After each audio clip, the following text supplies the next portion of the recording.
les mandó un link de un... Ah, están preguntando si van a grabar el taller. Sí, sí, ahí está grabando, sí, sí.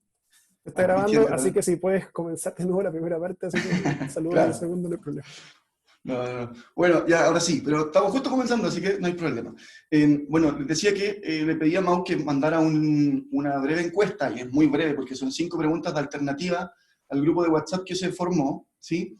No sé si ya lo hicieron, ¿ya? Pero si no lo han hecho, porfa, tomémonos unos minutos porque esta mini encuesta nos va a servir como análisis del desarrollo de este taller, ¿ya? Son preguntas muy generales, que es para discutir quizás algunas ideas, pero es para darnos como una mirada general de aquellos conceptos o ideas que nosotros tenemos respecto a este tema, la iglesia y la sociedad. ¿Ya? Entonces, ahí lo está reenviando por aquí el Mau. Si alguien no lo ha hecho, por favor, dense, yo creo que con 3 minutos puede estar suficiente porque son alternativas y son 3 preguntas o sea, 5 preguntas muy rápidas de resolver, creo yo. ¿Ya? Y como les digo, esto nos va a servir para lo que vamos a ir desarrollando por delante. Tenía la disyuntiva de cómo hago el taller, porque no quería que fuese una prédica, ¿no? Un taller. Entonces, hay algunos puntos que vamos a ir desarrollando, y si quieren intervenir, si quieren levantar la mano, háganlo, por favor, con toda confianza. No tengo ningún problema en escuchar posiciones a favor o en contra de cada cosa que yo pueda ir planteando. Ya lo construimos entre todos. Así que bueno, doy el último minuto, ya que el tiempo es oro. Voy a ver cuántos van contestando, porque tengo aquí para poder ver la encuesta cómo va funcionando. Y hay 44 respuestas, así que bien. Yo no sé si alcanzamos a llegar a los 50, pero mientras tanto, el último minuto, 45 respuestas, súper.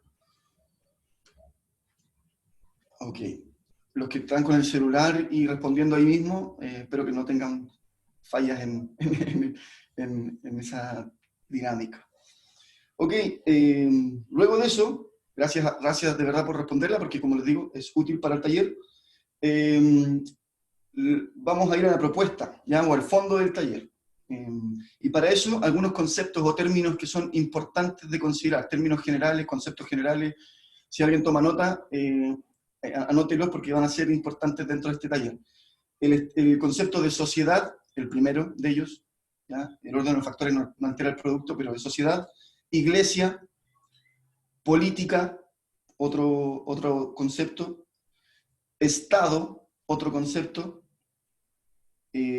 Otro concepto es cristianismo, o cristianismos, podría aparecer algo por ahí. Justicia social, otro término, otro concepto.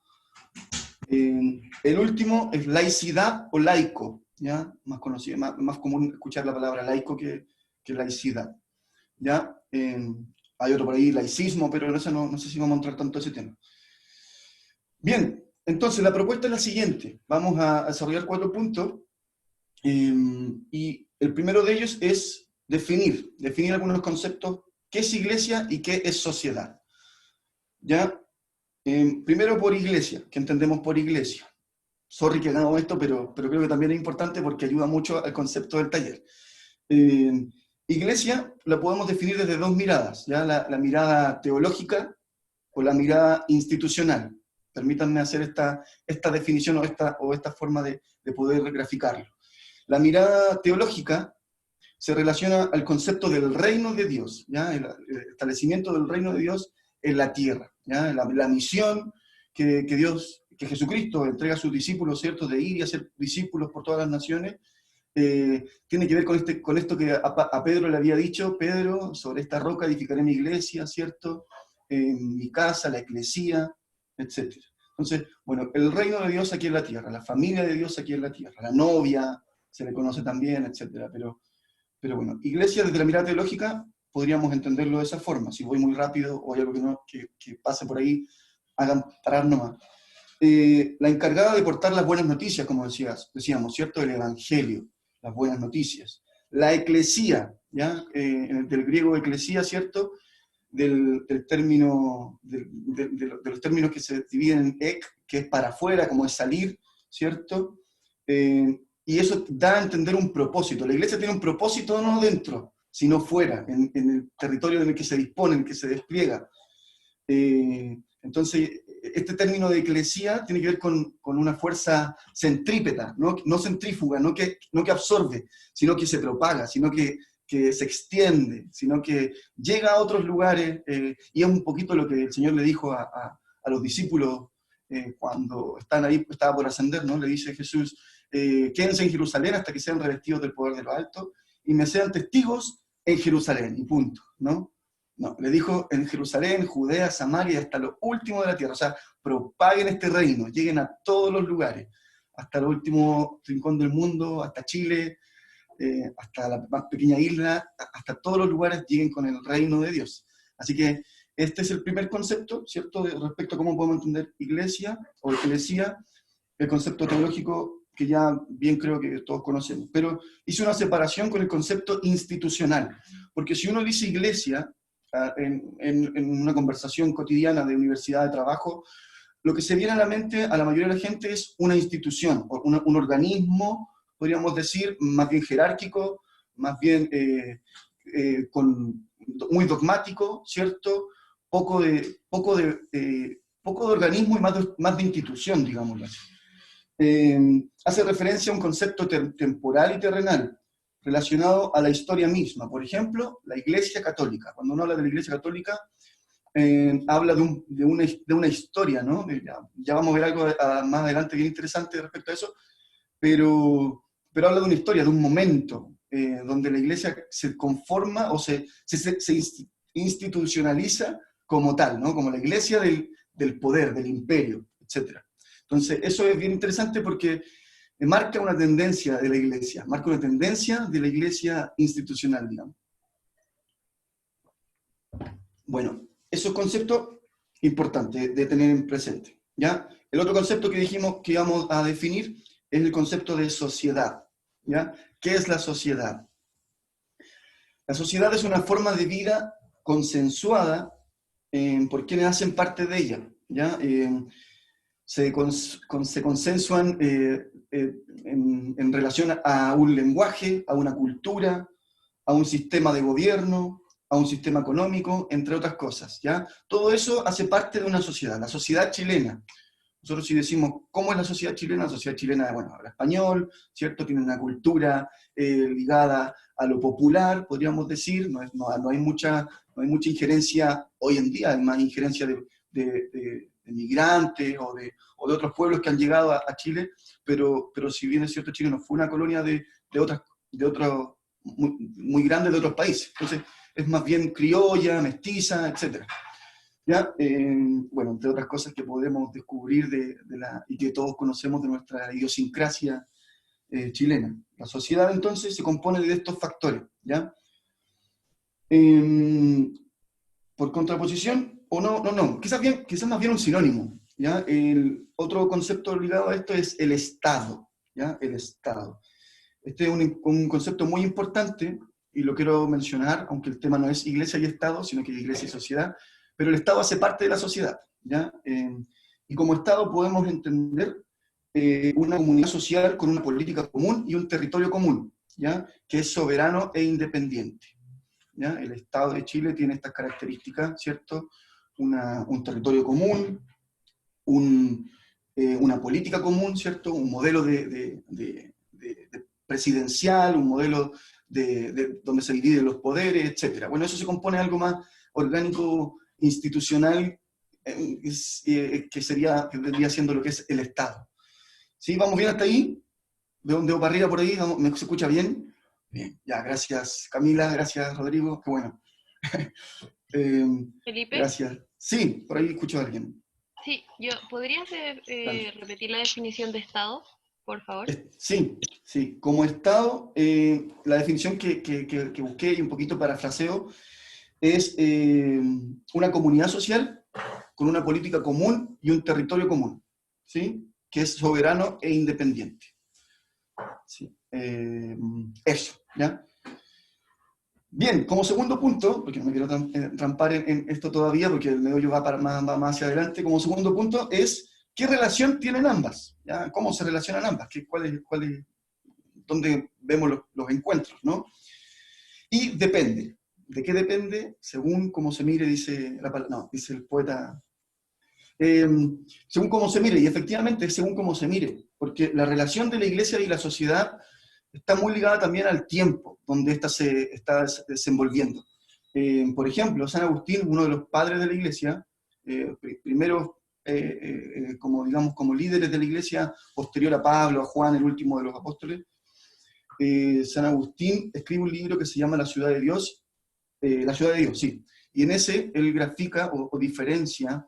Oye, tengo que ser súper honesto, para yo poder hablar un poquito de este libro tuve que leer unos resúmenes y escuchar un video resumen también. No, no es que yo me leí el libro, no piensen que soy Mateo ni nada. No, pero me preparé un poquito con algunos materiales. Entonces, bueno, pero San Agustín dice en este tema, en este libro, que el sueño, la meta, ¿cierto? Es la instalación de la ciudad de Dios aquí entre nosotros. Y la ciudad de Dios es perfecta. La ciudad de Dios es llena de gracia, llena de amor. El sueño, digamos, de nosotros como cristianos es el cumplimiento de la ciudad de Dios, el desarrollo de la ciudad de Dios en medio de este tiempo. Pero en contraposición estaba la ciudad del hombre, que la ciudad del hombre era una sociedad corrupta, una sociedad enajenada, egoísta, etcétera, etcétera. Entonces, San Agustín marca una tendencia de marca una diferencia, mejor dicho, ¿ya? En lo que se separa, lo que es lo de Dios y lo que es lo del hombre. ¿Ya? Ahí separamos entonces, él tenía como esa separación respecto a aquello que era santo, podríamos decir la iglesia, y aquello que no era santo, que era la sociedad, corrupta, en decadencia, etc. Que dicho sea de paso, era una sociedad que perseguía a los cristianos, entonces él escribía en un momento también medio complejo para los cristianos. ¿Ya? Bueno, otro teólogo alemán, o mejor dicho, un teólogo alemán, Trotzsche, apellido Trotzsche, él dice, la comunidad cristiana tiene una responsabilidad en la configuración del conjunto de la sociedad. ¿Ya? Trotzsche dice, la sociedad cristiana tiene una responsabilidad en la configuración de la sociedad. ¿Ya? Es decir, aquí él ya ve un llamado de parte de la iglesia, de parte del cristianismo, a involucrarse o a influenciar en medio de la sociedad. Y eso ya es una mirada distinta porque en alguna forma los primeros cristianos se alejaban un poquito, se aislaban porque también estaban siendo perseguidos, ¿no? Y muchas cosas. Una mirada interesante y muy interesante es la de Calvino, ¿ya? Calvino más contemporáneo, más actual. Calvino no es solamente una postura respecto a la salvación, si esta se pierde o no. Calvino tenía una apertura de mente mucho más amplia respecto a lo que es la fe y respecto a lo que la fe debe lograr o cómo ella debe impactar e involucrarse en la sociedad. Calvino decía, o tenía una propuesta mucho más profunda, como digo, ¿no? Y para su tiempo, respecto a la sociedad y la iglesia, él consideraba que el Estado puede contribuir al bienestar del hombre y no solo a refrenar el pecado. Es decir, él pensaba que las leyes, ¿cierto?, no solamente debían ser favorables para detener el avance del pecado, sino que también las leyes tenían que involucrarse en el bienestar de la persona, en buscar, en conseguir que el hombre estuviese bien, que la mujer estuviese bien, que las familias crecieran bien, etcétera, etcétera. Y aún más audaz o más moderno también, diría yo, un poquito adelantado a sus tiempos, Calvino, él decía, él ponía un acento importante en que en las profesiones civiles como vocaciones cristianas, es decir, aquellos que eran maestros, aquellos que eran agricultores, aquellos que eran, no sé, científicos, lo que sea, él decía, las profesiones civiles son un fuerte nicho para el desarrollo de las vocaciones cristianas. O sea, aquellos que están estudiando, qué bueno que lo estén haciendo, aquellos que ya egresaron y están ejerciendo sus profesiones, qué bueno, gloria al Señor, y en eso ejérzanlo como una vocación cristiana, ejérzanlo como un ministerio a pleno, ¿sí? Porque en eso podemos ser tremendamente de influencia y de bendición para otros. Así que interesante esto. De forma contraria, vemos la postura de los menonitas, ¿ya? Los menonitas, ellos señalaban que la iglesia debe convertirse en una sociedad alternativa que ofrezca una propuesta de vida en sociedad contraria a la sociedad, parece un trabalengua.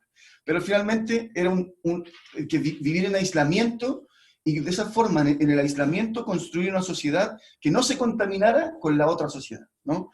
Entonces, esto es interesante porque tenemos actitudes menonitas tenemos que aislarnos para no contaminarnos, no mezclarnos con ellos porque no son buenos, no son santos, no son tan puros como nosotros, lo que sea. Bueno, en fin, los menonitas ven eso, ven un conflicto con la sociedad, con el mezclarse con la sociedad. Entonces, prefieren hacer sus propias comunidades, generar sus propios modelos de negocio, sus propios modelos de familia, de vivienda, etc. Son culturas un poco aisladas, ¿no?, del resto de la sociedad. No sé si ustedes han visto alguna vez algunos de estos capítulos del Nat Geo que muestran como menonitas o qué sé yo, cosas así, donde uno los ve y viven como en el pasado de alguna forma, ¿cierto? Como años atrás. No digo que, ni siquiera me atrevo a juzgarlo si está bien o mal, porque creo que, como les digo, hay veces que nosotros también tenemos actitudes, pero es una realidad, es algo que ocurre en este tiempo. Y bueno, y en la era moderna, aquí se viene algo interesante, ¿cierto? Con lo que ocurre con la Revolución Francesa, ¿ya? Porque la Revolución Francesa comienza un quiebre entre lo que es la Iglesia y lo que es el Estado, ¿ya? Un quiebre de la sociedad, una crisis social muy potente, al punto de que a los reyes, ¿cierto?, los que gobernaban en ese entonces, los colgaron en la guillotina, o sea, los sentenciaron a la guillotina y hasta ahí llegaron. Pero uno de los problemas que detonó esa crisis social en aquel entonces, la Revolución Francesa, dentro de muchos otros, era la corrupción de la Iglesia. La Iglesia estaba ligada al poder, la Iglesia estaba ligada al gobernador de turno, ¿no? Entonces, esto, aún para muchos cristianos de base, cristianos de corazón, seguidores de Cristo, no solamente del nombre, del título, que hasta ese momento lo recibían por herencia porque ya se había institucionalizado la Iglesia, para muchos cristianos era una cosa aberrante. Entonces también hacían parte del cuestionamiento hacia el status quo, hacia el poder de turno. Y bueno, y eso detonó en que de ahí para adelante se cuestionara que la Iglesia hiciera parte del Estado. Entonces se generó los estados laicos, que fue por lo que mencionábamos delante. Y los estados laicos son aquellos estados que no ejercen, no son, digamos, enfrascados o tienen como un título de una religión como la oficial, sino más bien se declaran sin una ofición formal. Sí, hay una pregunta, de verdad. Parece que Juan Carlos tiene una. Sí, perdón. Juan Carlos, ¿querías decir algo?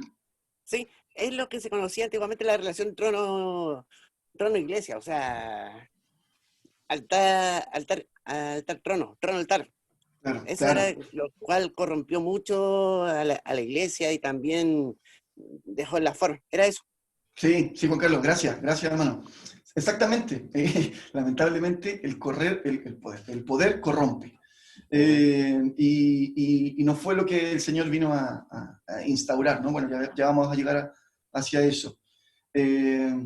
Así que, bueno, en esa Revolución Francesa surge la laicidad, ¿cierto? La laicidad es la justa separación entre la Iglesia y el Estado, ¿ya? Laicidad es eso, es la justa separación.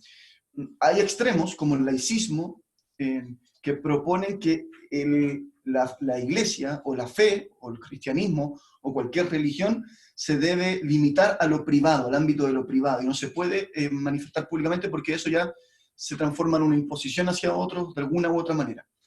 Y es un poquito más radical, ¿ya? La laicidad o lo laico, correctamente, desde el real sentido del movimiento, tiene que ver con separar las cosas, ¿ya? La Iglesia por una parte y el Estado por otro, ¿ya? Y eso, bueno, ahí está interesante, tendremos distintas miradas y ya lo vamos a analizar, pero desde la historia, eso fue un beneficio para nosotros los creyentes, los protestantes, por ejemplo. Porque en el momento, bueno, por ejemplo en Chile, cuando llegaron los primeros cristianos, misioneros, y empezaron a evangelizar a las clases más populares de Valparaíso, bueno, y todo Chile, surge que los cristianos no tenían ningún derecho, eran tratados como ladrones o de la peor forma, no podían casarse, no podían ser enterrados en los cementerios, no tenían derecho a casi nada, ¿cierto? Entonces, todo esto era producto de que la Iglesia y el Estado estaban ligados, y en este caso la Iglesia Católica estaba íntimamente ligados, entonces no tenían los cristianos derechos. Bueno, y ahí surgen derechos humanos, ¿cierto? Que también, no vamos a hablar de eso, pero también se ligan un poquito a una visión de la Iglesia, a un logro de la Iglesia de alguna manera, es bien interesante, de los cristianos, digamos. Sí, ahí también hago ese alcance, si alguien quiere pedir la mano, Si alguien quiere levantar la mano, también hágalo, ¿por qué no? No, pero si alguien quiere levantar la mano, ahí aprieten la cosita. Ay, ay, ay. Bueno, chiquillos, para poder ilustrar de mejor forma esto, y chiquillas, les quiero mostrar un video. ¿Les parece? Dura un poquito harto, pero es muy recomendable. Y va a ayudarnos a hacer un paneo de la historia, así que compartiré pantalla, no se duerman, no se vayan, y ojalá que funcione bien, si no se lo mando por WhatsApp.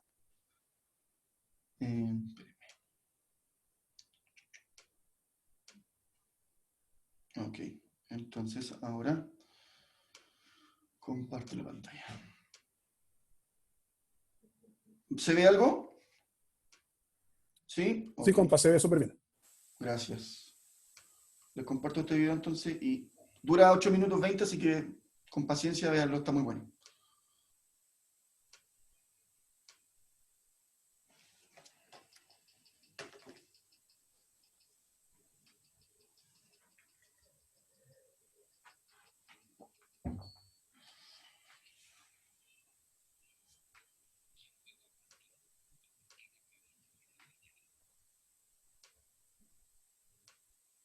Felipe, ¿le puedes subir un poco el volumen porque no se escucha?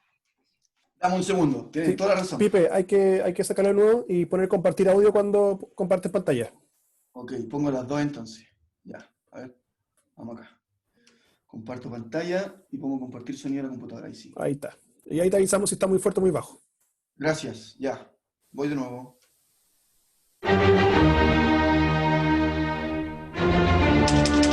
¿Está bien?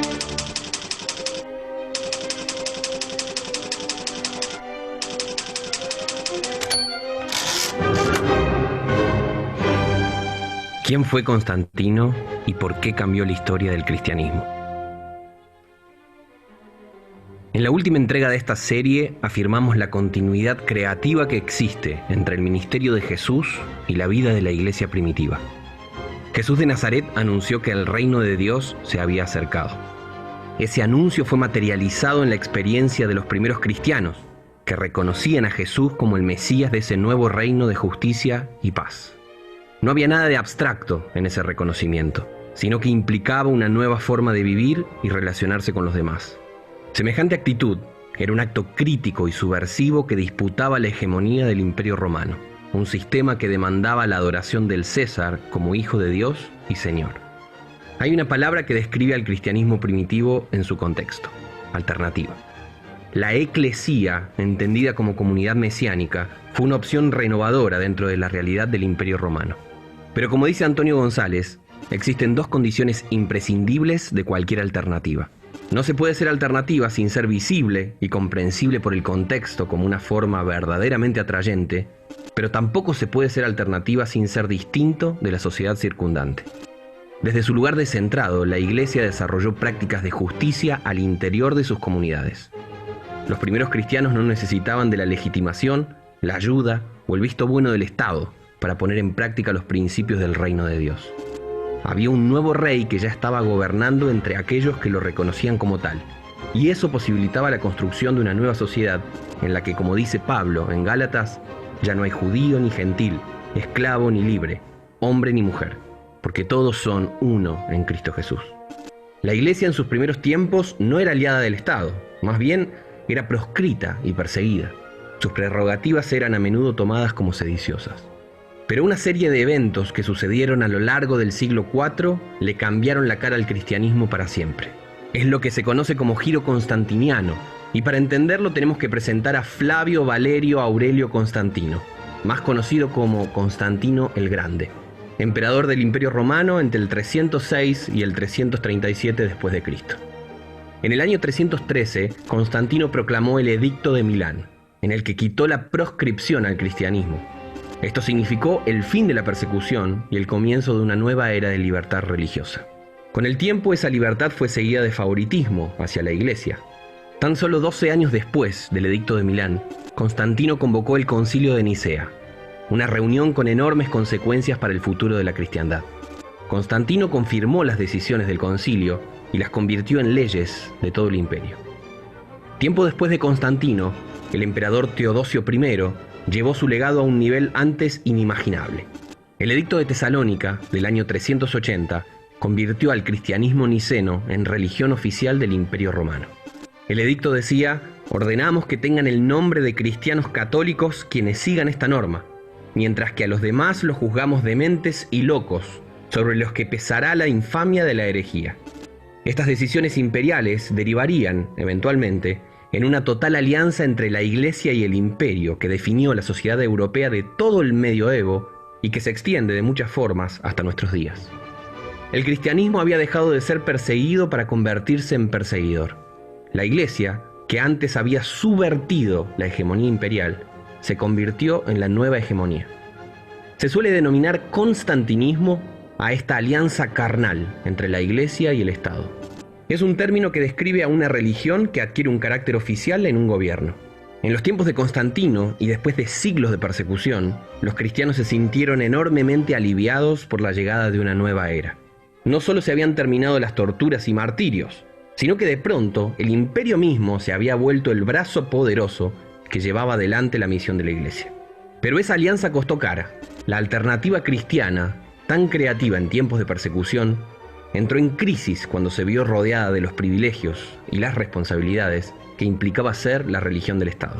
Con la alianza del cristianismo con el imperio sucedieron al menos 3 cambios fundamentales.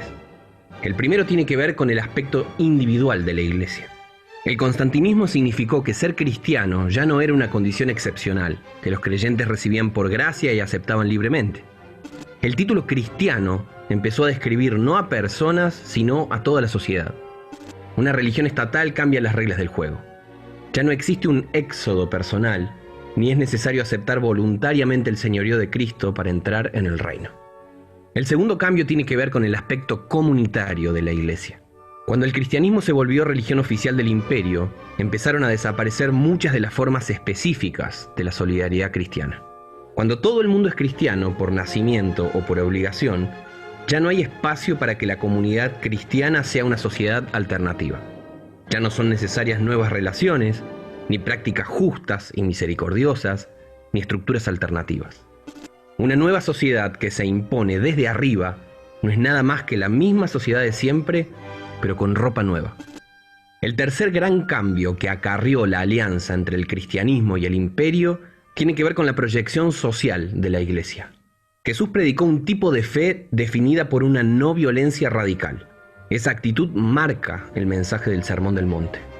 Los primeros cristianos, siguiendo su ejemplo, renunciaron a la violencia incluso cuando eso significaba el martirio. Pero una de las prerrogativas del Estado es justamente el monopolio de la violencia legítima. Por eso cuando la Iglesia se volvió imperial, ese pacto acarrió la legitimación de la violencia de los poderes temporales. Esa violencia ha sido muchas veces explícita, y pensemos si no en las cruzadas o la conquista de América, pero muchas otras ha sido más bien implícita, y esto se ha visto en muchas dictaduras e incluso en algunas democracias actuales. Todas estas prácticas son una negación directa del Sermón del Monte y de la ética de Jesús. La alianza entre la Iglesia y el imperio desfiguró drásticamente la propuesta del cristianismo. No fue una distorsión voluntaria, ni una apostasía consciente. Por el contrario, la prometedora alianza de la Iglesia con el poder temporal mostró solo con el tiempo los riesgos que acarreaba. Una Iglesia oficial termina por sacralizar las estructuras sociales. Dios se convierte en un símbolo del orden jerárquico de la sociedad misma. La alianza con el imperio le costó a la Iglesia el sacrificio de su alternativa. A fin de cuentas, las alternativas no pueden ser hegemónicas. Cuando la Iglesia perdió lo que la hacía especial, se volvió tan solo una legitimadora del statu quo. ¿Pero será que el peligro del constantinismo se acabó con el fin de la Edad Media? ¿Qué significa ese tipo de alianza entre Iglesia y Estado en un contexto como el nuestro? Justamente eso es lo que vamos a investigar en el próximo episodio. Antes de despedirnos, te pregunto, ¿por qué la misión de la Iglesia parece florecer bajo persecución? ¿Qué consecuencias prácticas conllevan esos dos caminos? ¿Ver a Cristo como Señor de otro reino o verlo como legitimador del statu quo? ¿Por qué los beneficios políticos y económicos del constantinismo han resultado tan tentadores para la Iglesia? Escribí tu comentario abajo y no te vayas sin dejar tu... Muy bien. Ok, hasta ahí nomás. Oye, bueno, si les gustó el video, es una serie de videos. El creador de estos videos se llama Lucas Magnin, es un chico argentino. Se lo puedo compartir después, me lo escriben, me piden, se lo mando. tiene libros, música, videos, muy interesante. Un joven, 27, si no me equivoco, 28 años, y muy, muy interesante para conocer más sobre la historia, el cristianismo, y bueno, eso, bueno, muchas cosas. Pero bien, ahí se los dejo, espero que les haya gustado, y se lo comparto, ¿por qué? Porque esto nos hace entrar al tercer punto, ¿ya? Tercer punto que también es muy importante, y es la problemática actual, ¿ya? No sé cuánto tiempo me queda, pero vamos que se puede. La problemática actual, qué bueno, queda bastante tiempo, gracias, no.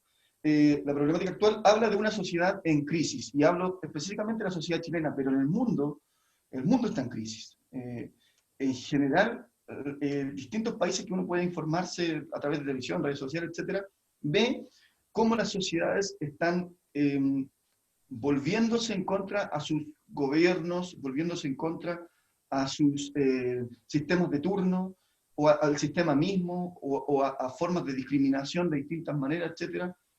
Y en muchos casos de manera violenta. Sin ir más lejos, recientemente en Líbano, con todo lo que fue no digo atentado, sino que catástrofe, ¿cierto? El pueblo hizo dimitir al gobierno, que renunciaran todos, debido a la fuerza de la manifestación que hubo.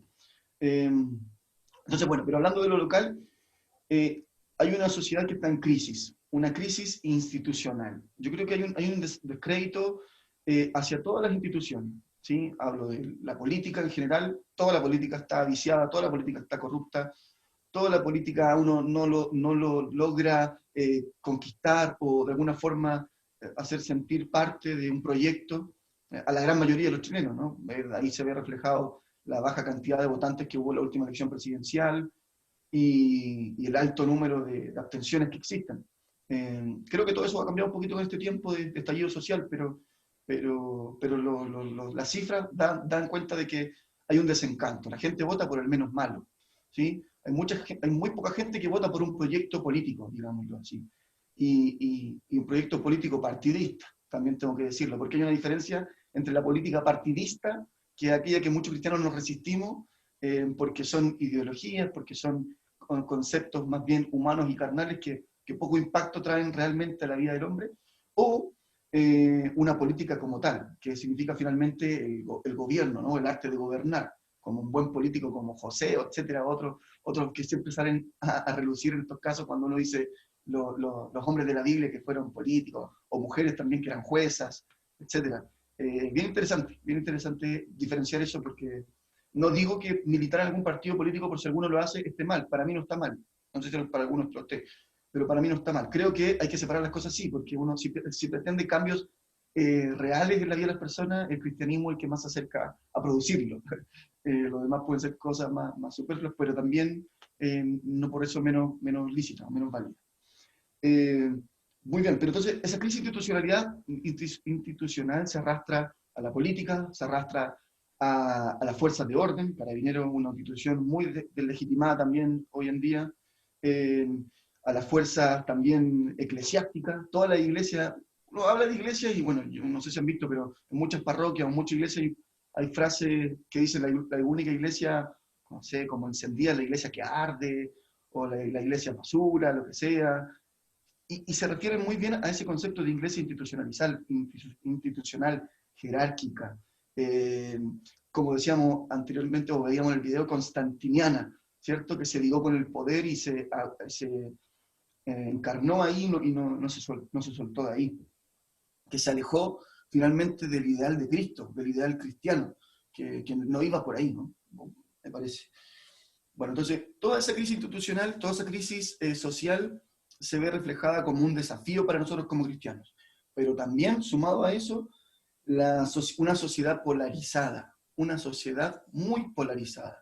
Hoy en día ya no es todo negro o blanco, o derecha e izquierda, hay muchos matices y hay muchas contraposiciones, pero sí habla de una sociedad polarizada, el ver el nivel de confrontación que existen en todos los debates, en todas las posturas, y principalmente en la iglesia.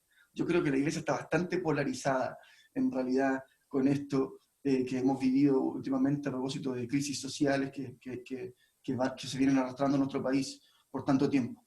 ¿Y por qué digo polarizada la iglesia? Porque pareciera ser que pareciera ser, o para algunos, hay una postura que es la cristiana.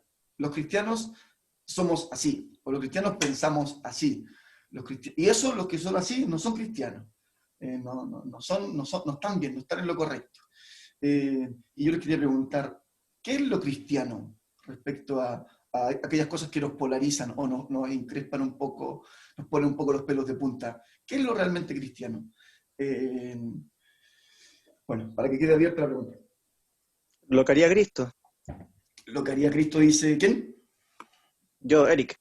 Eric, exactamente, eso sería lo cristiano, ¿no? Pero aún esa respuesta podría tener distintas miradas. Y no es que no estoy de acuerdo contigo, pero hay quienes dirán, Cristo haría esto, ¿no? Pero que Cristo haría esto otro. Entonces, es difícil, pero queda un poquito a la libertad de acción. O sea, finalmente lo que yo creo, y no tienen que estar de acuerdo conmigo, lo que yo creo es lo cristiano, finalmente, es hacer lo que nuestra conciencia y nuestra convicción, nuestra madurez en las cosas nos dice que hagamos, ¿sí?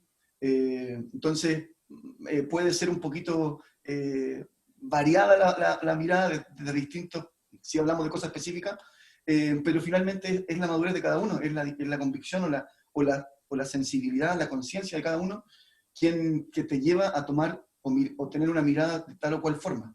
¿Sí? No sé si una mano levantada de Juan Carlos. Ya, amigo. Bueno, igual da para mucho. Pero en general Sí. siempre se ha dado como dos posturas a lo largo de la historia de la Iglesia.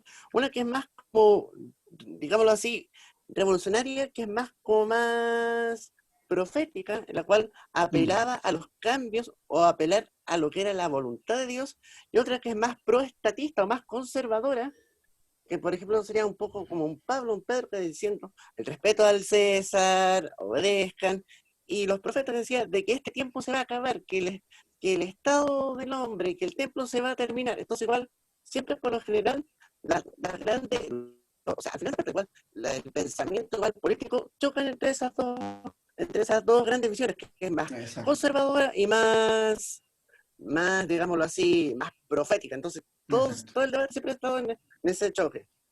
Exacto, sí, muy bueno, muy bien explicado, mejor que lo que pude hacer, así que gracias, brother.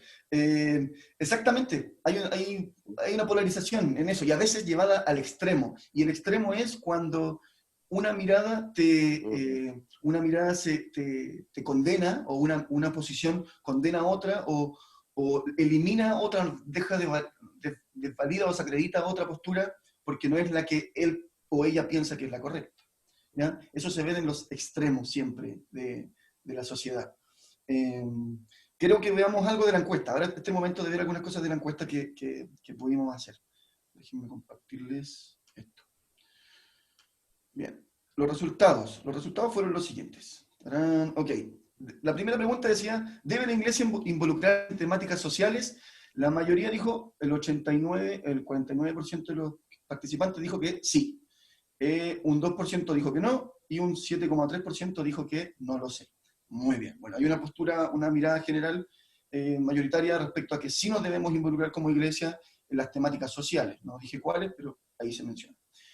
Esta pregunta, quizás más ligada a lo actual, dice, ¿cuál de los siguientes temas crees que no son importantes para los cristianos? Ya no necesariamente para mí, sino como desde lo general. Bueno, acá la mayoría dice que ninguno, es decir, todos son importantes. ¿Ya? El conflicto mapuche, el feminismo, 5 personas dicen que ese no es importante para los cristianos.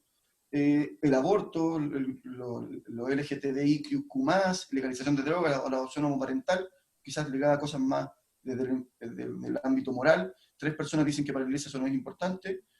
1 dice que la educación, la salud, la vivienda, que para la iglesia no es importante, interesante. Y la crisis política, cambio constitucional, elecciones políticas, corrupción política, etcétera, dicen que no es importante.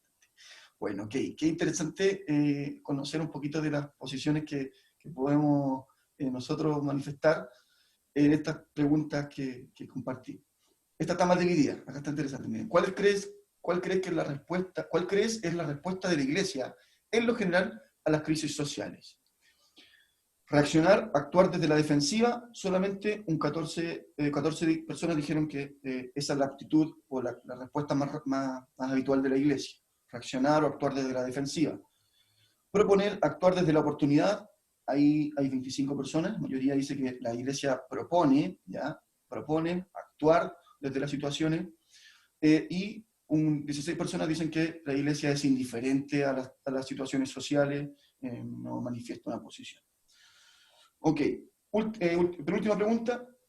¿Estás de acuerdo con la separación entre iglesia y el Estado? Esta pregunta la hicimos antes del video y antes de las explicaciones, así que no sé si cambiaría ahora un poquito los resultados, pero la mayoría dice que sí está de acuerdo, el 29%, el 30%, o sea, perdón, el 29 personas, 51%, 17 personas, 30% dicen que no están de acuerdo con la separación entre la iglesia y el Estado, y a 10 personas les es indiferente. Y la última, también interesante. ¿Has podido entablar una conversación con tus líderes o pastor respecto a la situación social que vive Chile? La mayoría sí, qué bueno, y 20 personas no lo han podido hacer. Muy bien. Ya, no quiero entrar en mayor análisis de estas respuestas porque nos vamos a tomar tiempo en eso, pero me sirve para un poquito conocer el panorama, y qué bueno que haya diversidad de pensamientos en este grupo. Me parece bien a mí, no hay problema con pensar diferente y con que tener miradas de repente críticas de aquellas cosas que son que no son cuestionadas por la iglesia, o aquellos que quizás son un poco más conservadores y piensan que es un buen camino el que está llevando la iglesia y no hay ningún problema con ella. Que el Señor ahí nos siga guiando, su Espíritu Santo guiándonos en todas las cosas. ¿Qué alternativa, y esta otra pregunta que les quería hacer, qué alternativa o respuesta tenemos para tales problemáticas? ¿Tiene la iglesia algo que decir ante esto? Más bien, ¿tenemos algo que decir como cristianos ante todo lo que estamos viviendo? ¿Saben qué?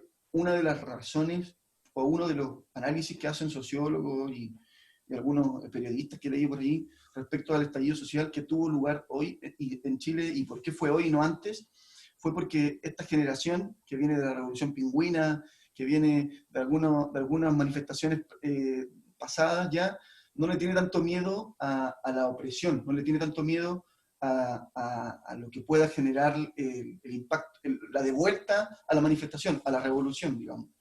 Y por eso la mayoría de los que participaban de este estallido eran jóvenes. La mayoría de ellos, había muchos adultos también, sí es verdad, pero la mayoría eran jóvenes porque muchos adultos tenían miedo de lo que fue los años 70, 80, y lo que eso significó para ellos y su familia. Entonces, nosotros no venimos tanto de ese tiempo, quizá yo nací en el 88, entonces ya venía un poquito de salida de ese tiempo, no tengo mucho recuerdo. Pero entonces, hoy en día es una sociedad distinta que la que se está creando, y los jóvenes tenemos algo que decir respecto a eso. Los jóvenes tenemos algo que podemos hacer respecto a eso. Entonces, pero más, no solamente como jóvenes, sino también como cristianos, y esto debiese ser una responsabilidad para nosotros. ¿Qué hacemos, chiquillos? ¿Qué hacemos, chiquillas? ¿Cuál es nuestra propuesta? ¿Hasta dónde y qué podemos hacer? Estas son las preguntas que hacía el tema antes de comenzar, y son las que yo mantengo hoy. ¿Qué podemos hacer? Bueno, mi visión y mi propuesta es involucrarnos, ¿ya? Y este es el cuarto punto y final: involucrarnos. Como decía el video, cuando la iglesia deja de ser una alternativa y pasa a ser una parte del status quo, pierde su efectividad, o pierde su nivel de impacto, ¿ya? O el interés que podría causar, porque se hace parte del status quo y más bien se vuelve parte del problema, más que de la solución. Entonces, yo creo que la iglesia debe involucrarse y ser parte de los cambios sociales que Chile necesita. Bien, veamos algunos versículos bíblicos. Permítanme compartir algunos versículos bíblicos que también son muy interesantes. Está mi Biblia. Mateo 5.13. Mateo 5.13. Bueno, yo sé que conocen el Sermón del Monte, ¿cierto? Muy conocido, el mensaje del Señor. Su primer mensaje, y uno de los más potentes, es una declaración de un nuevo reino. Es como la constitución del nuevo reino del Señor. Las nuevas leyes dictadas para los cristianos, ¿sí? Estos son lo que mis seguidores deberían hacer. Es un poquito lo que, en otras palabras, el Señor está llamando a que hagan quienes estaban allí escuchándole. Mateo 5.13 dice, acá, ustedes son la sal de la tierra, pero si la sal se vuelve insípida, ¿cómo recobrará su sabor? Ya no sirve para nada, sino para que la gente la deseche y la pisotee. Eso dice la versión NBI. Ustedes son la sal de la tierra. ¿Escuchó alguien que quiere decir algo? ¿No? Ah, no, escuché como una vocecita. fue mi Pepe Grillo. Ustedes son la sal de la tierra, dice este versículo, y ojo con esto, ser sal es una función que como cristianos debiésemos mantener. Y la sal tenía una finalidad de purificar, de mantener, de preservar. En aquel entonces era un elemento muy utilizado por los judíos, en aquel entonces. Pero la sal no sale dentro del salero, la sal no tiene una función dentro del salero, la sal funciona fuera del salero, ¿sí? La sal es sal cuando está fuera del salero, ¿sí? Entonces, el Señor nos está diciendo aquí, ustedes deben, valga un poquito ahí el juego de palabras, salir, ¿cierto? Ustedes deben influenciar fuera. Si no hacen ese efecto, si no producen ese efecto, no sirve para nada, sino más bien para ser echada a la tierra y pisoteada. No tiene valor, no tiene sentido. Ustedes deben preservar, ustedes deben purificar, ustedes deben permitir que esto influya, transforme, cambie un poco a la realidad social de aquel entonces. ¿No? Bueno, otro versículo muy interesante es Proverbios 31, 8 y 9. Miren qué interesante. A Proverbios 31, 8 y 9. Dice, acá, levanta la voz por los que no tienen voz. Defiende los derechos de los desposeídos. Levanta la voz y hazle justicia. Defiende a los pobres y a los necesitados.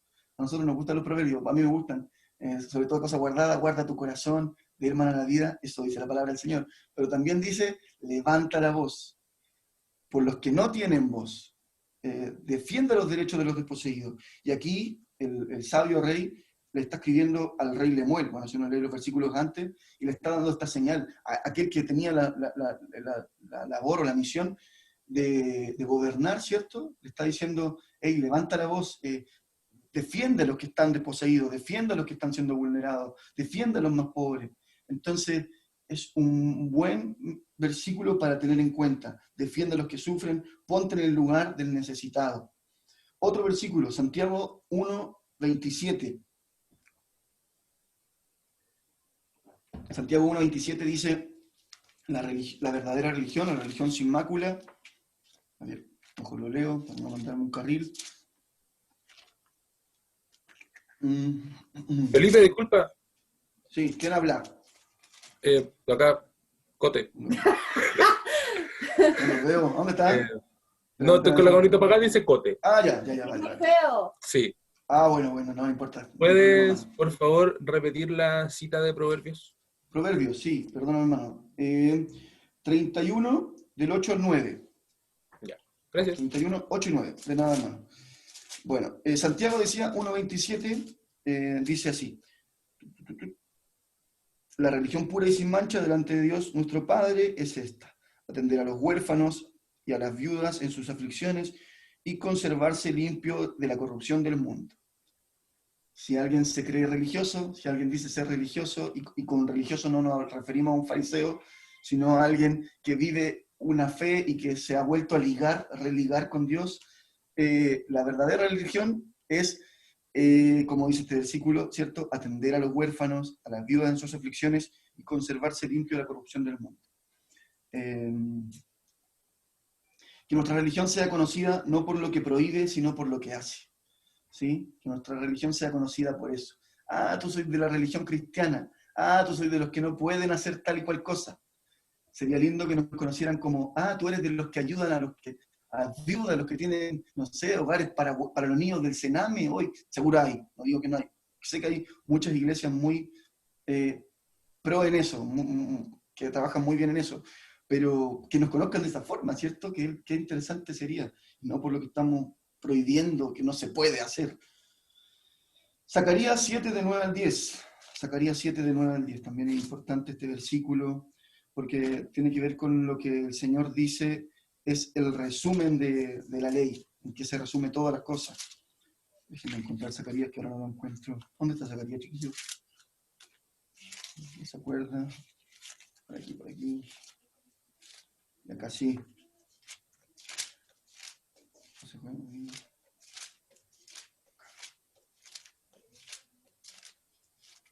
Ahí está, ya. Casi tengo que llegar a Apocalipsis. Zacarías 7, de 9 al 10. Dice, así dice el Señor Todopoderoso, juzguen con verdadera justicia, muestren amor y compasión los unos por los otros. No opriman a las viudas ni a los huérfanos, ni a los extranjeros ni a los pobres. No maquinen el mal en su corazón los unos contra los otros. Los profetas menores, Amós, Miqueas, si queremos leer sobre profetas que, como decía por ahí nuestro hermano Juan Carlos, que los profetas tenían esa voz de denunciar aquello que estaba mal, de decir, ¿para dónde vamos caminando? Están mal, para allá no es el camino. Pongámonos del lado del que sufre. Y denunciaban a los gobernadores, denunciaban a los ricos, etcétera, aquellas cosas que estaban haciendo mal, aquellas cosas que no eran gratas delante de Dios. Y en este versículo, el Señor, quizás podría parafrasear o resumir, nos dice, ama mucho, contra tal cosa no hay ley. Ama mucho, ama y ama mucho. No hay problema en amar, ama, desbórdate en amar. ¿Y cómo? Pero que uno cuando ama tiene que decir las cosas, pero que está mal, está bien. En un parámetro de relaciones recíprocas, de confianza, yo creo que se pueden hacer ciertas cosas, pero en una relación más bien de donde no tenemos autoridad, aprendamos del ejemplo del Señor, aprendamos de amar como Él amaba, ¿cierto? Y bueno, ya quizás voy a ahondar un poquito en eso en lo último. Para ir cerrando con los últimos versículos, Deuteronomio 10, 18. Deuteronomio, estamos viajando por la Biblia. Deuteronomio 10, 18. 10, 18, se los leo, dice así la palabra del Señor. Él defiende la causa del huérfano y de la viuda, muestra su amor por el extranjero, proveyéndole ropa y alimentos. Ya está hablando del Señor, es el corazón del Señor. Él defiende la causa del huérfano y de la viuda, nuevamente, y muestra su amor. Ojo que habla de esto porque eran los más desposeídos de la sociedad en ese entonces, ¿sí? Una viuda no tenía derecho a nada, muchas veces, si no se volvía a casar, probablemente vivía en la suma pobreza, ¿sí? Y era muy difícil también que se volviera a casar. Y un huérfano, qué decir, alguien que no tenía quien cuidase de él. Entonces, acá el Señor dice, este es el corazón del Señor, muestra su amor por el extranjero, ¿sí? Migrante, extranjero. ¿Cuál es nuestro corazón por el extranjero? No, es que a Chile, no, nada más. No sé, yo por lo menos como cristiano no estoy de acuerdo con eso, y digo no, si yo puedo y puedo compartir lo mío, compartimos, me bendices, te amo, somos parte, somos uno, etc. Bueno, en fin, el Señor nos enseña tanto respecto a esto. Hay leyes sobre los extranjeros en Levítico y son muy interesantes de poder conocer y leer. Últimos versículos, Salmo 28, o sea, 82.3. Salmo 82.3. Salmo 82.3. Quedan 10 minutos. Gracias, brother. Salmo 82.3. Dice, defiende la causa del huérfano y del desvalido, nuevamente. Al pobre y al oprimido, háganles justicia, nuevamente. Haciendo énfasis en esto la palabra del Señor. No se predica mucho esto, pero la palabra está lleno de estos ejemplos, aquellos que somos hijos de Dios, tenemos una responsabilidad con el prójimo muy grande, y sobre todo con los que son, como dice aquí, los huérfanos, los desvalidos. Y se relaciona mucho con lo que dice Proverbios 29.7. 29.7, ya son los últimos, ahora sí que sí, los que me conocen saben que yo digo que estoy terminando, pero siempre queda un poquito más. 29.7, el justo, dice Proverbios 29.7, el justo se ocupa de la causa del desvalido, el malvado ni sabe de qué se trata. El justo se ocupa de la causa del desvalido, el malvado ni sabe de qué se trata. Hay gente que ni sabe que hay gente que está sufriendo alrededor nuestro. Una burbujita que no ha sido reventada todavía. Y hay mucha necesidad a nuestro alrededor. Dice, compórtate como alguien que ha sido justificado por Cristo. Lutero dijo, no nos volvemos justos al hacer lo justo, sino al contrario, como somos justos, hacemos lo justo. ¿Sí? Entonces, tú y yo hemos sido justificados por Cristo. Entonces, comportémonos como un justo. ¿Sí? Acá dice, ¿cierto? El justo se ocupa de la causa del desvalido. El justo se ocupa de la causa del desvalido. Y último versículo, esto sí que sí. Lucas 6.20. Lucas 6.20. Y con esto quiero cerrar ya pronto el mensaje. Lucas, el ejemplo del Señor, ¿qué dice él? Lucas 6:20 dice, entonces él dirigió la mirada a sus discípulos y dijo, dichosos ustedes los pobres, porque el reino de Dios les pertenece. Dichosos ustedes los pobres, porque el reino de Dios les pertenece. Jesús y los pobres, Jesús y las mujeres, Jesús y los enfermos, Jesús y los despreciados por la sociedad, Jesús y los necesitados. ¿Saben qué? A Jesús esto le costó la vida, no solamente esto, también ser reconocido como el Mesías, y lo que hizo, ¿no? Para el status quo del momento, para los reyes, para los poderosos de aquel entonces, que a él le dijeran Señor, Kyrios, era una ofensa para el César, porque es un título del César. Al César se le decía Kyrios. Y a la vez, que a él le dijeran hijo de Dios también, porque solamente algunos emperadores tenían el título de hijo de Dios. Para los hebreos, para los judíos también era una ofensa, porque solamente, o sea, decir eso era una blasfemia. ¿Cómo iba a decir ser hijo de Dios? No podía ser, merecía la muerte por tal cosa. Pero también merecía la muerte porque él ofendió y porque él afectó el sistema, la sociedad imperante. Los cristianos, o mejor dicho, no, los judíos, los que estaban siguiendo sus pasos, sus enseñanzas, amenazaban el sistema. ¿Por qué? Porque no se podía hacer muchas cosas, no se podía tocar a un enfermo, no se podía sanar en sábado, no se podía lidiar con los pecadores, ¿no? Al Señor le llamaron glotón, borracho, amigo de pecadores. A él le dijeron eso, así lo conocían, ¿sí? Eso dice Mateo 11:19. No por nada le llamaban así porque él se vinculaba con el necesitado, se relacionaba con el necesitado. Tenía una relación estrecha con aquellos que necesitaban de él, conocer y necesitaban del amor de Dios, la sanidad, la restauración, etcétera, que solamente el Padre podía brindarles, ¿cierto? El perdón, etcétera. Entonces, jóvenes, amigos, hermanos, hermanas, esto le costó la vida al Señor. El involucrarse, el decir, dichosos los pobres, porque el reino de los cielos les pertenece, fue una amenaza. El volcar ¿saben qué es interesante? El Señor cuando volcó las mesas en el templo, algunos dirán, el Señor se enojaba, sí, y se enojaba, ¿por qué no? pero lo interesante es que las mesas que él vuelca es porque él ve que estaban negociando con las palomas, con las aves que eran el sacrificio que los más pobres podían adquirir. Ellos podían comprar las aves que eran más baratas, digamos, y ese era el sacrificio que ellos podían hacer. Yo creo que eso el Señor le colmó la paciencia, así dijo, ok, ustedes roban de todo, o están haciendo de este lugar un lugar, que era un lugar santo, una casa de ladrones, una cueva de ladrones, pero aún de los más necesitados están abusando, o sea, basta ya, dijo, no, esto no puede ser. Y eso era revolucionario para el momento, y lo es también para el día de hoy, lo es totalmente para el día de hoy. Chiquillos, chiquillas, Dios nos ha permitido nacer en este tiempo con un propósito y motivo. Este tiempo es crucial y único en la historia. ¿Qué vamos a hacer? ¿Hasta dónde nos vamos a involucrar como cristianos? ¿Qué estás haciendo tú con tu grupo de jóvenes en la iglesia a la cual perteneces, participas? Creo que hay bastantes iniciativas. Y a mí me dan ganas de que salgamos de repente y hagamos cosas desde nuestra posición como cristianos, teniendo cuidado con aquellas cosas que no son correctas hacer.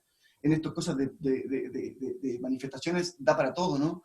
Pero sí creo que los cristianos tenemos que manifestar una posición, una opinión de preocupación por el prójimo, por el que más sufre. En mi trabajo me ha tocado de conocer casos tremendos, chiquillos, casos muy fuertes, y creo que eso me ha ido moviendo a más misericordia hacia lo que veo en la sociedad. Pero yo sé que yo solo no puedo, yo sé que yo solo no puedo. Y sé que el Señor me tiene este tiempo con vida, y a ustedes también es porque algo podemos hacer. Bien, quedan como 5 minutos y estamos terminando. Les quiero hacer una pregunta. ¿Qué compromiso pueden asumir ustedes como iglesia y como parte de la sociedad? Y dar espacio para algunas preguntas, quizás 3 preguntas. No sé si alguien quisiera hacer alguna pregunta. El micrófono está abierto. Escucho y compartan lo que también hay en su corazón con libertad. Hermano. Escucho. ¿Amén? Sí, te escucho. Sí, mire, yo tengo una pregunta. Natalia. Natalia, estoy buscándola para poder verla. Natalia Garate, estoy con la pantalla apagada porque tengo un Ok. bebé chiquitito, entonces se mueve a ratos. Perdón, no se preocupe, ya. Dele Sí, nomás. mire, hermano, mi pregunta es súper puntual. Yo soy dirigente social, obviamente uno como dirigencia social y de repente también como referencia también para la gente que uno dirige, guía y acompaña a diario. De repente, voy a ser bien sincera, es difícil poder encontrar una postura que sea idónea también con la iglesia, porque este último tiempo la iglesia tampoco ha tomado ninguna postura firme a todo lo que está aconteciendo, y efectivamente hay sufrimiento, efectivamente hay desigualdad, efectivamente hay, no sé, hay mucho desamparo en este mundo y en nuestra sociedad. Entonces, Exacto. le pido siempre a Dios que me pueda iluminar en ese también como despertar o encontrar también esa respuesta que es necesaria porque la gente también aborda. Entonces, como cristiano, es difícil poder encontrar la pregunta que usted nos hacía hace un tiempo atrás, pero usted ya que nos puso en este tema y que es súper importante para nosotros como jóvenes también tener una posición, porque no podemos estar para allá y para acá, tenemos que también posicionarnos. Entonces, ¿qué nos propone también usted, hermano, pastor, Sí. en esta sociedad también de mucha, a ver, de mucho reclamo, de mucha exigencia? Desafío, sí, sin duda. Desafío. Gracias por la Eso es. pregunta. Gracias por la pregunta y gracias por contarnos un poquito de también cómo lo recibe. Bueno, primero usted se metió solo en este cachito. Usted llegó a este taller porque usted lo decidió, yo no le dije. Pero bueno, no importa. Pero respecto a su pregunta, yo creo que hay que involucrarse. Involúcrese hasta que sus fuerzas le den, hasta donde pueda. Y hasta donde el Señor también la lleve a involucrarse. Es mi posición, es mi opinión. Involucrarme al punto de hacer parte, como decíamos, leíamos en los versículos, de hacer parte, mi malestar respecto a aquellas cosas que me parecen injustas y me parecen que no corresponden en medio de la sociedad que vivimos. Y hacerme parte ayudando al que más lo necesita. Pero no solamente desde la caridad le funciona muy bien al sistema, la caridad le funciona muy bien a una sociedad que mantiene un status quo. Nosotros ayudamos a los que más necesitan, pero una sociedad que se construye en base a una igualdad de oportunidades es difícil de encontrar hoy, por lo menos en nuestra sociedad latinoamericana. Entonces, ayudando al prójimo, colaborando con él, desde sentir, involucrarnos con su situación, con sus sentimientos, perdón, con lo que están viviendo, porque hay veces que nosotros queremos, como cristianos, llevar una respuesta a las situaciones que las personas están viviendo desde un pedestal, desde el púlpito de la iglesia. Esto es lo que ustedes deben hacer, esto es lo que deben cambiar. Y no, yo creo que tenemos que meternos las patas en el barro para poder conocer cómo están viviendo y por qué viven así. Jóvenes que están desencantados de la iglesia lo hacen porque ven que la iglesia no responde a una realidad que ellos viven a diario, ¿cierto? No tienen una posición, no tienen una opinión respecto a como usted bien decía, a las injusticias. También, ojo, porque yo creo que no pretendamos que exista o como decía anteriormente, esta es la opinión de la iglesia. Y ojo con eso, porque ha sido muy, muy contraproducente para la iglesia. La iglesia evangélica dice tanto, tanto, tanto. Y yo digo, a mí nadie me preguntó, yo no dije eso, yo no pienso así. Entonces, por eso hay que tener como... Yo soy de los que prefiero aclarar. Sí, ellos dicen eso, esa postura o esa iglesia o ese hermano dice eso. Su convicción, su conocimiento, ya pensando un poquito más de lo negativo, quizás sus intereses, porque hay constantinismo todavía, deseo de poder, deseo de Estado, de gobernar, porque ojo con eso. Bueno, hay teología respecto a eso, el reino de Dios ahora, ¿cierto? Entonces pensamos que el reino de Dios ahora es llegar al poder, llegar a la política, ser presidente de Chile, el primer presidente cristiano de Chile, que va a hacer las cosas como corresponden. ¿Y quién dijo que era así? El Señor dijo desde abajo, transformar la sociedad desde abajo, desde las relaciones, desde el vínculo. Entonces, si alguien quiere dedicarse a la política, bien, hágalo, como cualquier profesión, como cualquier vocación o oficio. Pero no pretendamos cambiar la sociedad o el corazón de las personas a través de la política. Porque eso lo hace el Señor, ¿sí? Ahora, involucrémonos en política, no partidista necesariamente. Involucrémonos en política, en cómo estamos viviendo y cómo van a vivir nuestras futuras generaciones, qué mundo les vamos a dejar a ellos. ¿Qué tenemos que decir respecto al feminismo? ¿Qué tenemos que decir respecto al aborto? ¿Qué tenemos que decir? Sí, pero no solamente como la resistencia, y por eso hacía esa pregunta en la encuesta, sino que también como la propuesta. Siempre escuchar esto y me hace mucho sentido, pero ¿cuántos hermanos en nuestra iglesia ustedes conocen? En mi iglesia yo creo que hay uno, si es que, ni siquiera debería decirle el nombre, pero para no decir que no hay ninguno, hay uno, debe haber uno por ahí. ¿Cuántos matrimonios han adoptado nuestra iglesia? Ninguno. Entonces, eso para mí es parte de la indiferencia y de la reacción que la iglesia tiene, por ejemplo, ante estas situaciones. No queremos porque eso no es de Dios, porque Dios nos agrada de eso, porque, etcétera. Okay, pero ¿y qué estamos haciendo? Si esto está ocurriendo igual. Cuando las botillerías no estaban, esto es parte de la historia, pero cuando no era ley que las botillerías pudiesen expender alcohol libremente y en horarios nocturnos, etcétera. ¿Estáis sin audio, hermano? Sorry, ¿me fue el audio? ¿Ahora sí? No, como se escuchaba bien, se escuchaba bien. Ya. Ok, gracias. Estaba poniendo el ejemplo de, por ejemplo, las botillerías. Cuando existía anteriormente mucha restricción para el licor, para el alcohol, etc., los más moralistas decían, si se aprueba que las botillerías vendan alcohol hasta, no sé, 1 de la mañana, no sé lo que sea, Chile va a ser un país de borrachos, y Chile siempre ha habido problemas alcohólicos con la sociedad, uno de los países con mayor índice de consumo de alcohol, y eso es debido a las situaciones de opresión que vive el hombre, o de opresión social, de salud, económica, etc. Entonces, en fin, Chile es uno de los países con la tasa más alta de problemas de salud mental. ¿Qué hacemos como cristianos? ¿Qué propuesta tenemos como cristianos? La pobreza, ya decíamos, si bien es cierto, hoy Chile tiene mayor poder de endeudamiento, y mayor nivel adquisitivo, es verdad, ha cambiado la sociedad en eso, pero la sociedad sigue siendo enormemente desigual. Y no significa que los pobres sean ricos ahora y balancemos y todos somos un poquito más ricos, ¿no? Porque los pobres siempre van a existir. La palabra del Señor algo dice de eso. Pero sí de que hayan condiciones más justas, dignas, equitativas. Eso es lo que creo yo. Entonces, hermana, perdón, me fui por la rama. Involucrarnos completamente. ¿De qué forma? Mire, si que después lo hablamos en privado y hacemos algunas acciones, pero lo que el Señor vaya poniendo en nuestro corazón, hagámoslo. Al costo de que seamos cuestionados, al costo de que seamos criticados, al costo de que nos llamen lo que sea. ¿Sí? Porque lo estamos haciendo porque queremos ser fieles al Señor y a su palabra, lo que hemos visto que Él nos dice. Bien, otra pregunta o comentario. Denle nomás con libertad. Yo quiero decir algo. Eric. Que de repente me pasa un poco eso, que hay personas que sienten que hacer algo es salir a marchar. O así como otros más extremos creen que hacer algo es romper el metro. Entonces, qué bacán que nos instemos lo uno a lo otro a que ese hacer algo sea en realidad hacer algo en pos del dolido. Claro. No en contra de un sistema, sino en pos de alguien.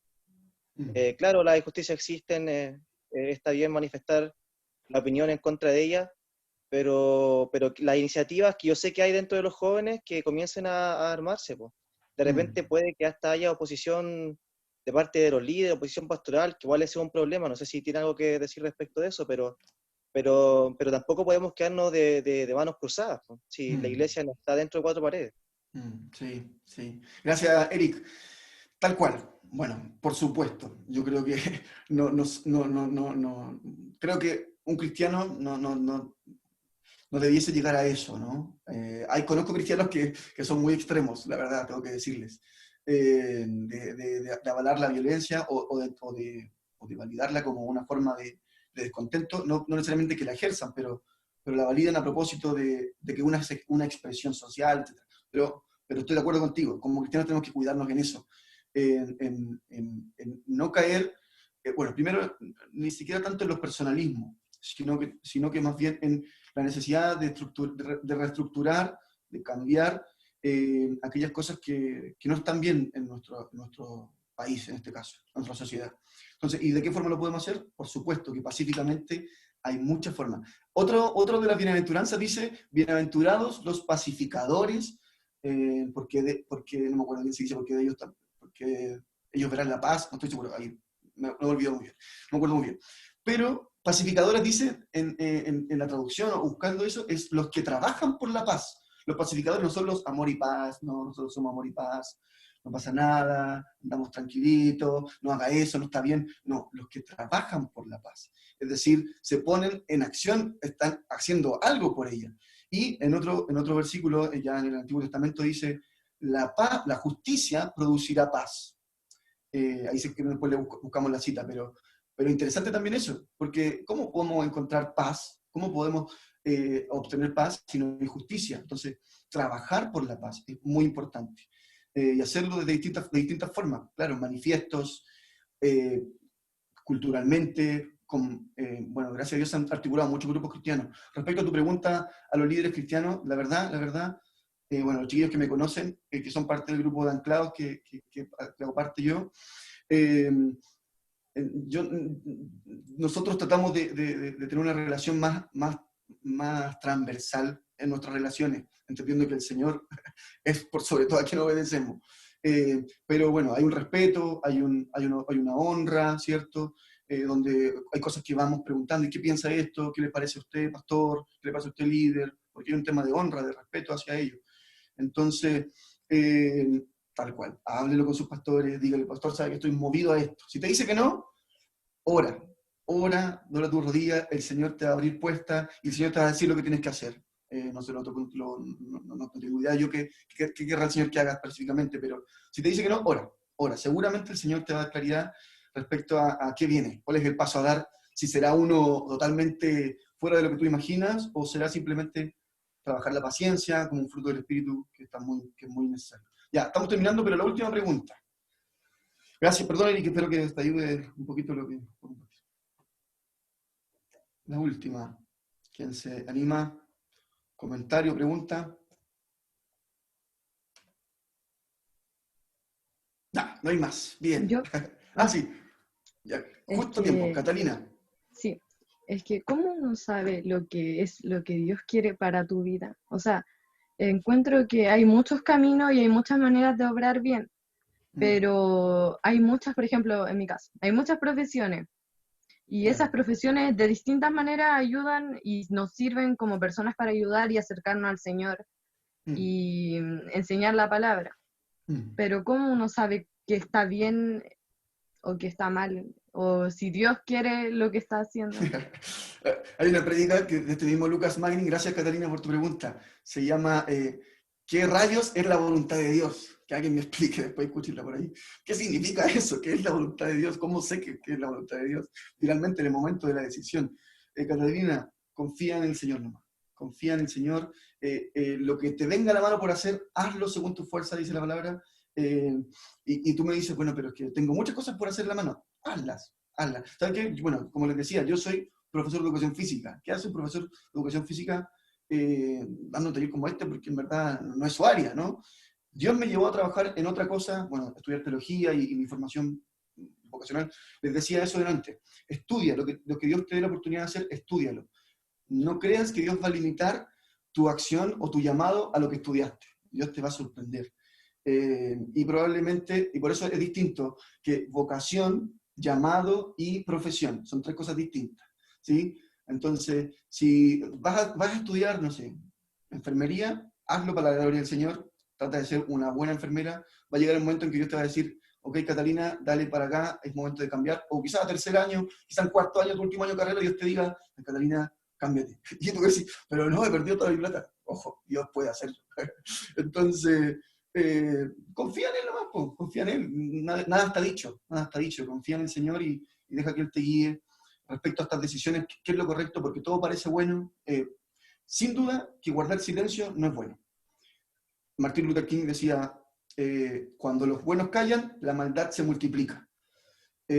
Así que tenemos una oportunidad en este tiempo y una labor en este tiempo de levantar la voz, de alzar la voz, como decía Proverbios, por los que no tienen voz. Entonces, la voluntad de Dios sin duda no va a ser guardar silencio. La voluntad de Dios va a ser sin duda levantar la voz por aquellos que lo necesitan. Amén. ¿Les parece que oramos? Para terminar este tiempo y bueno, les dejo mi Instagram quizás para poder conversar más. A mí me apasiona este tema y la verdad que quiero ser fiel al Señor en esto, en aquello que estamos viviendo hoy, porque siento que como cristianos tenemos mucho que hacer y decir. Así que bueno, oramos y después les dejo ahí para que lo puedan buscar. Papá, gracias por este tiempo, gracias por el privilegio y la oportunidad que me has dado de poder conversar de esto, Señor, que estamos viviendo. Qué manera tan fuera está la forma en la que tú actúas, misteriosas, porque no me imaginé que yo podría dar un tema como este, pero sí lo he podido hacer, ha sido por tu gracia y tu misericordia, Señor. Yo no pretendo haber acertado en todas las cosas que he hecho, ni he dicho, sino simplemente poder compartir un poco de lo que tú pusiste en mi corazón. Te pido que esto pueda ayudar a que aquellos que están viviendo también esto de forma sensible, de forma incómoda, inquieta, puedan buscar una forma de actuar como tú nos demandas que lo hagamos, Señor. Aquellos que quizás están indiferentes a esto, Señor, sé tú hablando, sé tú llevándolos a vivir o a hacer lo que corresponde que ellos hagan, Señor. Sin duda que tú a cada uno nos hablas de manera personal y particular, y gracias por esto. Gracias porque tratas con nosotros y no nos sueltas. Señor, te pedimos por nuestro país, te pedimos por lo que estamos viviendo hoy, la pandemia, sin duda un momento muy difícil, pero también la crisis social que se vienen arrastrando por tanto tiempo, Señor, y que probablemente continúen por un tiempo más. Señor, ¿qué podemos hacer? Señor, ¿qué quieres que hagamos? Señor, ¿cuál es nuestra responsabilidad ante lo que estamos viviendo? No queremos ser simplemente espectadores, no queremos, Señor, guardar silencio por temor ni por conformidad. Señor, queremos hacer lo que tú harías en estos tiempos, como alguien dijo delante, Señor. ¿Qué quieres que hagamos, Señor? Y el costo que sea, Señor, de verdad, en mi caso, y sé que muchos de los que están aquí, el costo que esto signifique, Señor, no buscamos el favor del hombre, sino agradarte a ti, encontrarnos contigo un día y decir que pudimos hacer lo que tú querías que hiciéramos, Señor. En el nombre de Jesús, papá, oramos por el presidente, oramos por los gobernadores, oramos por los diputados y senadores, Señor.